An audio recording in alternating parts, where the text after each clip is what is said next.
Master.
naye bakinkole mbadde sikisuubi omwana ayinza okukola obulungi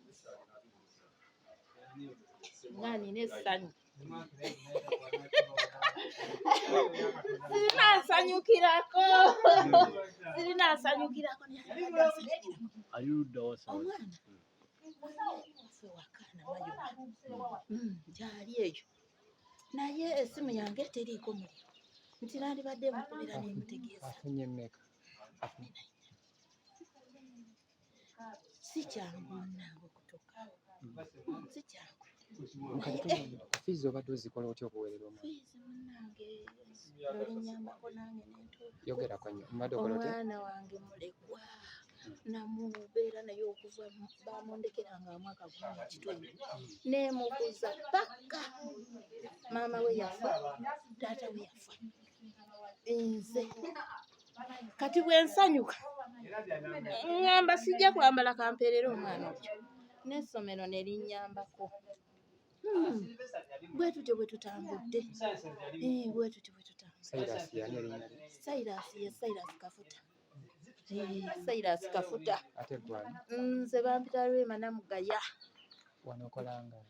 Wano ndi kuuko nfumbira baana. Nfumbira baana era wano maze emyaka 15. Bwe tutyo bwe tutambudde ne bakama bange nga bankuuma bulungi. Bwe tutyo bwe tukuumagana. Cyrus agenda ku somero wa siniya 5 ne 6 oba 5 era tava wano Namakwa. Kuba sirina ssente zimutwala mu masomero malala. Ate lwaki mba mutwala eyo nga wano era agenda bbeera wano. ate basobola okumusomesa already bakulazeeko bandazeeko basobola omusomesa kati ate mutwale sirina gye mutwala wano wasigala wano abasanyu nina bangi naye kuva mu buto yali akola bulungi Bisabani naye yagikola bulungi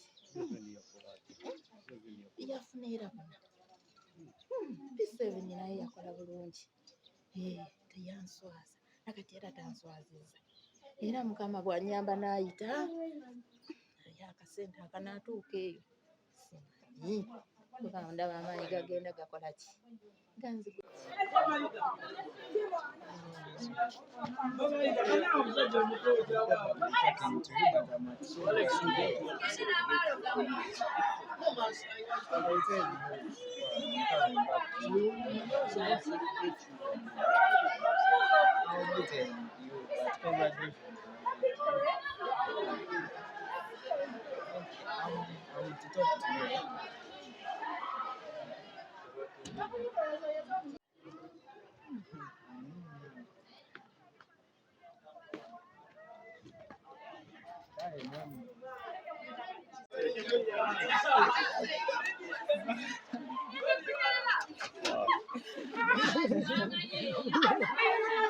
Steven. Yes. Okay.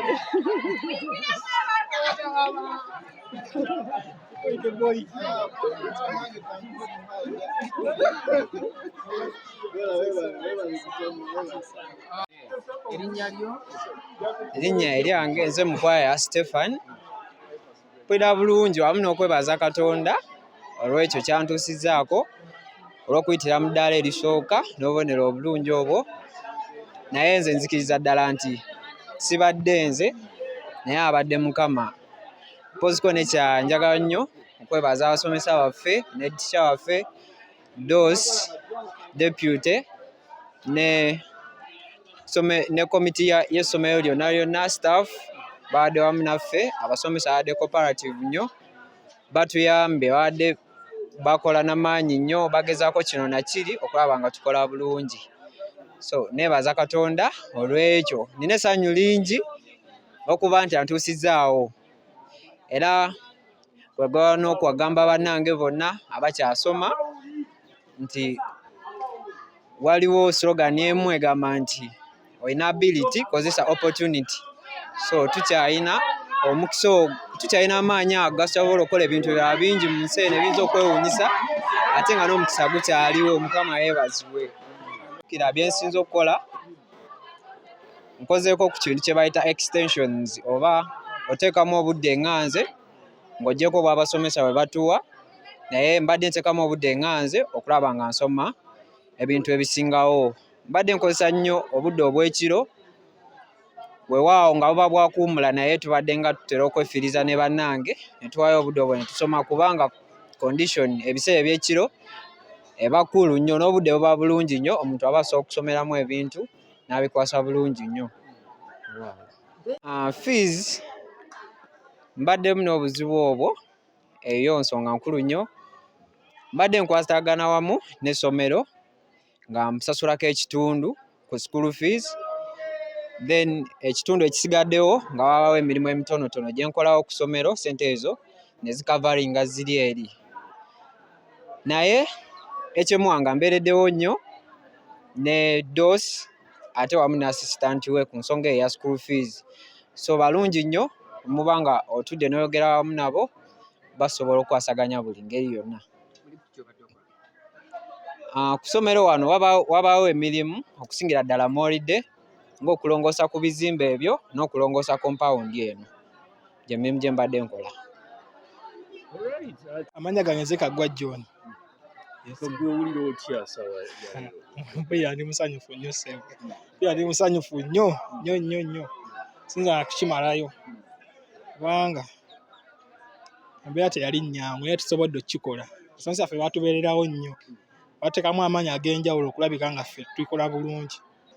Ebitaali byangu byali bingi ddala fiizi yansumbuwamukko kubanga mu COVID emirimu gy'abazadde baffe gyagootaana. Awo then fiizi n'aba nga ajja mpola mpola. Naye abasomesa baffe ddala administration y'essomero yatubeererawo nnyo ng'etugumiikiriza ne tusobola okweta ssente mu budde bwe tusobodde nga tetugobaagoba nti mugende waka biki naye nga tubeerawo okusoma entusoma. Abasomesa baffe batubeereramu. Nsobozesa okutuuka ku buwanguzi. Mbadde nkonsalutinga abasomesa. Nga nkonsalutinga nnyo abasomesa kye kimu ku kinnyambye okuyita obulungi. Yes, sir. Ng'okonsalutinga mu budde bwaki budde akawungeezi abasomesa babaawo. Abasomesa baffe wasamala osomesa lessons zigwa ssaawa 40 babeera eddakiika nga 3 nga bali awo omudde mu staff. Kati ng'ogendayo n'obakonsalutinga oluusi babeerawo ku ntebe zaabwe nga batudde bagenda n'obakonsalutinga. Yes, sir.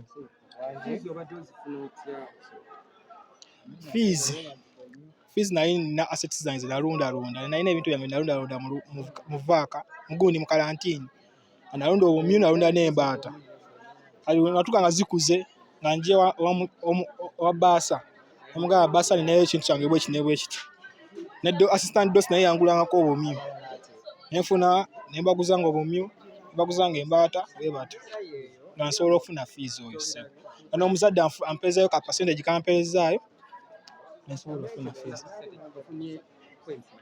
Funye points 25. Okusooka byonna twebaza Katonda kubanga abadde mwesigwa. Ffe byonna bye tukola Namakwa tukulembeza Katonda era yatulungamya mu nsonga zonna. Nze amannya gange nze Kalema William, doosi wa Namakwa Senior Secondary School. Head teacher ne staff bakoze omulimu munene nnyo. Head teacher avaayo ne program ku ntandikwa y'omwaka ng'olaba ejja kuyamba okugenda mu maaso. Omwaka ogwo gwennyini yatuwa theme ng'egamba nti success cannot lower its standards to suit you. You have to raise your standards to be successful. Era abayizi ne bagikwata ne bagigoberera. Kati staff neekola n'omulimu gwonna ogusoboka okulaba ng'abaana bano bayambibwa okuva mu mbeera eya COVID eri gye twalimu. Era njagala okusiima ennyo abayizi obuteebalira n'okusiima ennyo abasomesa. Era abayizi abaffe abasinga obungi olw'okuba nti babeera mu byalo kyali kizibu nnyo okwakisesinga internet basobole okusomera ku online. Ne materials ezaagabibwa ministry tebasobola kuzifuna, baazisanga ku masomero nga bamaze kukomawo. Naye olwo omulimu gwe nkugambye ttiimu y'abasomesa gwekola, twasobola okukozesa materials ezo ne tukozesa obudde bwe tulinawo okugaapinga obudde obwatuyitako. Kyova olaba ng'olwaleero tuli bawanguzi. Okuva okulaba nga tukwasisa abaana empisa, kubanga omwana bw'ataba na mpisa aba tajja kusobola kukwata ebyo bimusomesezebwa mu kibiina. Era mbeebaza nnyo abasomesa, nebaza n'abazadde nno kubanga n'abazadde nabo bafuddeyo era nga mbakubiriza ogenda mu maaso nga bakola n'amaanyi.